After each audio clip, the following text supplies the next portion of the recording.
I would love to kind of walk through a timeline of the evolution of Hanzai. May is a very special month, May 2026, because it marks our 10-year anniversary.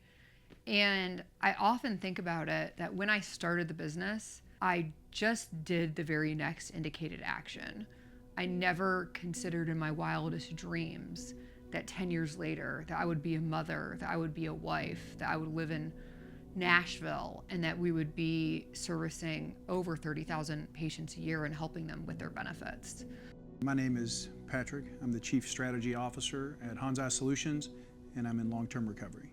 In 2016, Aaron started Hanzai with a friend for his treatment center in Orange County. Same friend is who introduced me to Aaron in 2021. Her goal was to change the trajectory of Hanzai by expanding the brand nationwide. So how Hanzai came to be was I had moved to California. I was 26 years old. I was living with my parents and going nowhere fast. And I had a friend who offered me the opportunity to move to California and basically start over. So I did that. And he happened to own an intensive outpatient treatment center. We'd been very close friends since high school.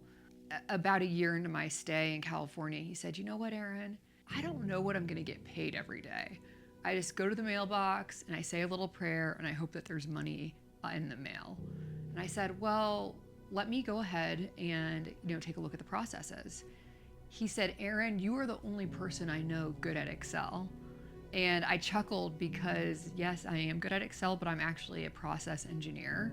So more than Excel, I would be able to run a Kaizen event and kind of see where his revenue cycle process was breaking down. So I did a one-day event, very traditional systems engineering with the Post-it notes. We mapped out the entire RCM process. Everybody in the group identified where the breakdowns were. And what I learned from that is that they had no idea how much money they were earning from day to day. They knew who they were treating, but they didn't know what level of care they were in. They didn't know how much they were earning based on that patient's day. They had no idea when they would get paid. And they were faxing paper medical records to their third-party revenue cycle management company. And I looked at him and I said, "This is bananas. Like, you could do it better yourself." And I thought for a second, he can't do it better himself, but I could do it better for him. So it was at that time that I sought out to learn everything that I could about behavioral health revenue cycle management, specifically for freestanding facilities. When I learned about Aaron's company, I said, well, in my experience, it really helps for a company to be scalable before you try to scale it. Personally, I've done it right, and I've also done it wrong. So I said, why don't I, let me learn about Hanzai for a month or so and to see if this is something that I really think I can help with. And in that month, I learned about the operating systems. I learned about their functionality. I learned about the workflows. And I was convinced it was something that together that we could really grow and expand. So I jumped on board in the beginning of 2021, and it's been quite the ride ever since.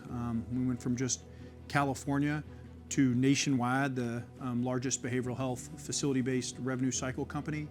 My name is Gail. I'm the Chief People Officer at Hanzai Solutions, and I've been here since 2017. I was working in direct client care for about 10 years, and I had just started a family, and working 80 hours a week was not conducive to raising a family. And my ex-husband introduced me to one of Aaron's friends who said Aaron had started this company and was looking for someone to work there. I met up with her, and I really knew nothing about utilization review or revenue cycle management, and she took a chance on me. Hi, I'm Alexis. I am the VP of Client Success at Hanzai Solutions. I oversee account management, aka client delivery executives, the contracting and credentialing departments, and the onboarding departments at Hanzai. I was working with Aaron at the time. I was doing everything, VOBs all the way to AR, and contracting, credentialing, joint commission, etc.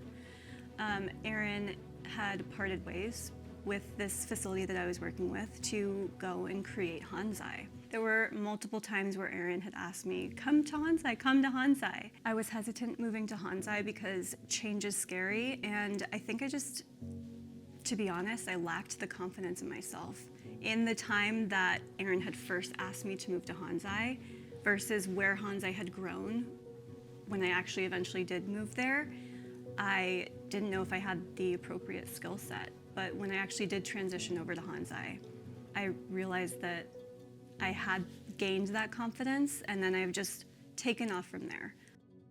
I was looking for the manual. Like, I saw high and low. I even went to the library. I looked at the Medicare websites. I was looking at cms.gov. I was going high and low looking for where the rules were. There had to be a set of rules. There had to be a set of standards that outlined exactly what and how to bill for behavioral health freestanding revenue cycle management. And I was unable to find those standards. So I began building them myself. I put together a little consulting company, and I wholeheartedly believed that the people who were doing it in-house would have better overall outcomes because they knew their patients better. They'd be able to get better authorizations. They had more insight into their clinical care, and they just had more skin in the game. So I went around California, up and down the coast, and I did about a dozen projects teaching people how to bill themselves. And I thought, this is the way to do it.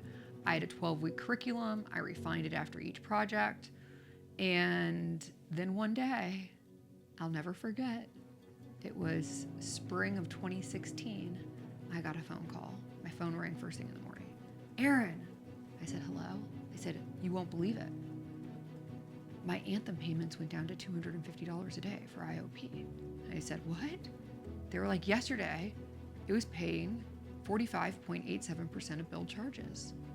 And I was like, oh my gosh. Then I got another phone call. Aaron, my PHP payments, they've changed with Anthem of California. Then I got another phone call and another phone call.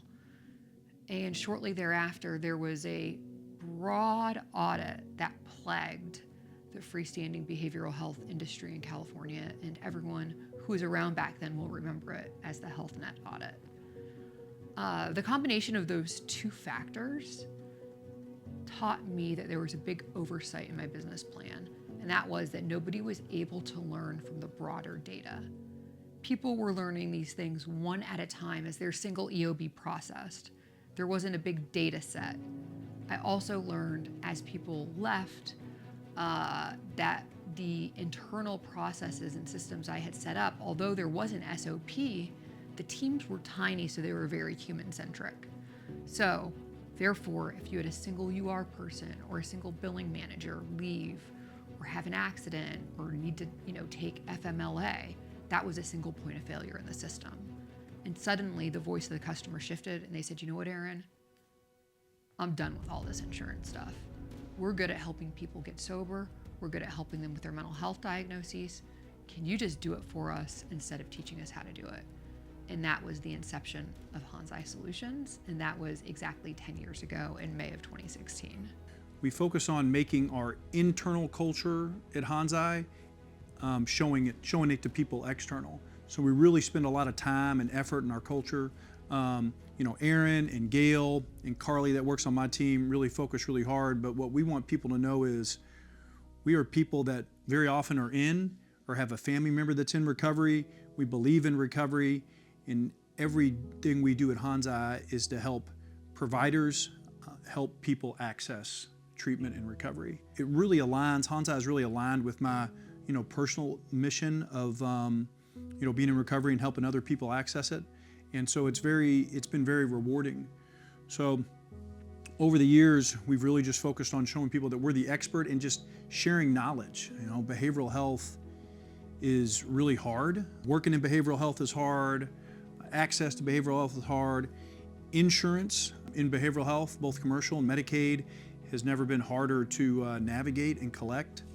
And so, our goal is to help kind of ease that pain of being able to, access treatment, to be able to bill and collect in treatment, and to be able to help more people.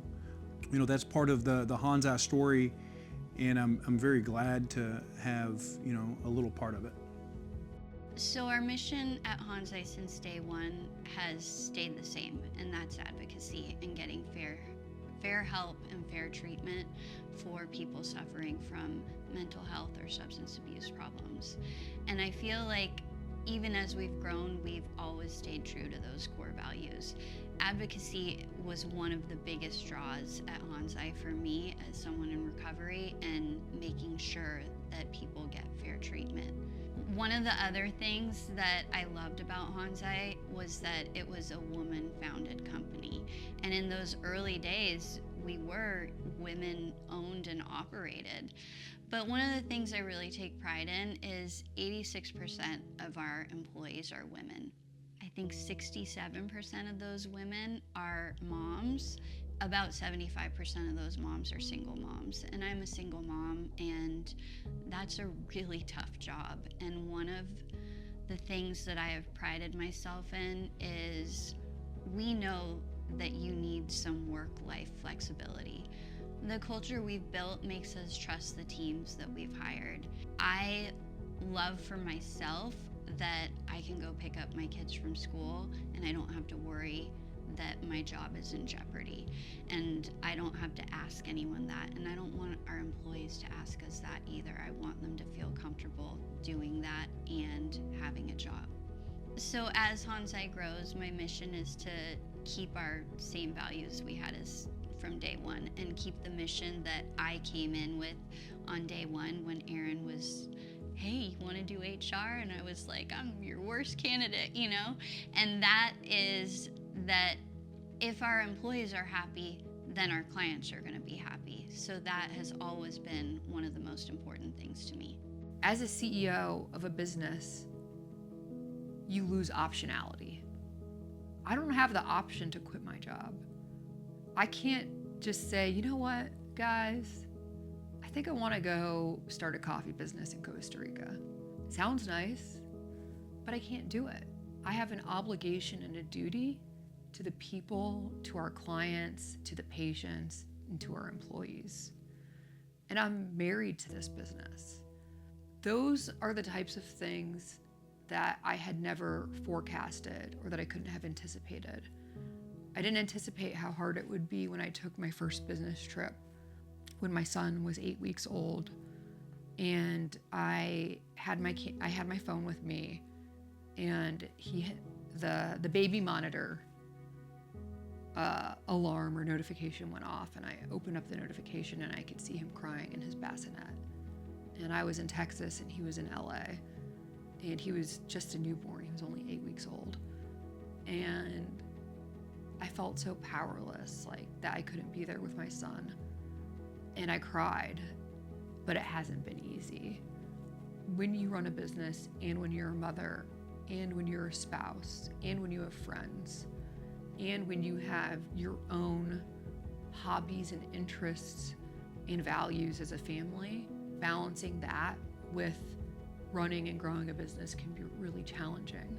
But it's been really hard to make that evolution, and I know that I'm not there yet. I know that it's a work in progress. And I think that as a leader, showing up every day and letting people know that I'm a human and that I have that vulnerability is important, because I am a human. We're all humans, and we're all just doing our best. And I want other people to know that they too can show up authentically, because we spend so much time working together. The people that I work with are my closest pals. I spend more time with them than anyone else.